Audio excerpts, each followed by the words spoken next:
ఈ మధ్య అందరూ ఎవ్రీ మంత్ ఏదో ఒక థీమ్తో ఇలా చేస్తున్నారు కదా, అందుకని చెప్పేసి మేము కూడా ఫస్ట్ మంత్ ఏమో డైపర్స్తో చేసాము, ఇప్పుడు సెకండ్ మంత్కి ఏమో ఇలా గ్యాడ్జెట్స్ థీమ్ ప్లాన్ చేసాము అనమాట. ఎలా ఉంది? మీరు కూడా ఇలాగే చేస్తుంటారా? బాగుంది కదా. మా పిల్లప్పుడు ఇది లేదండి, ఇది ఇప్పుడు లేటెస్ట్గా వచ్చిందనమాట. బట్ అదో సరదా, రేపు పిల్లలు పెద్దవాళ్ళు అయిన తర్వాత చూసుకోవడానికి బాగుంటుంది అనమాట.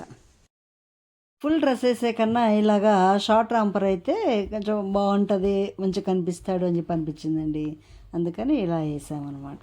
ఇంక ఇంట్లో అందరు గ్యాడ్జెట్స్ కలెక్ట్ చేసుకొని పవర్ బ్యాంక్లు అవి ఇవి అన్నీ కలెక్ట్ చేసుకొని ఇలా చేసాం.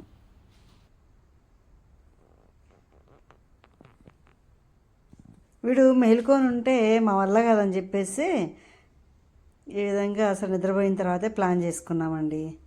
ఈ వీడియో మీకు నచ్చితే ఒక like, share, subscribe. Thank you.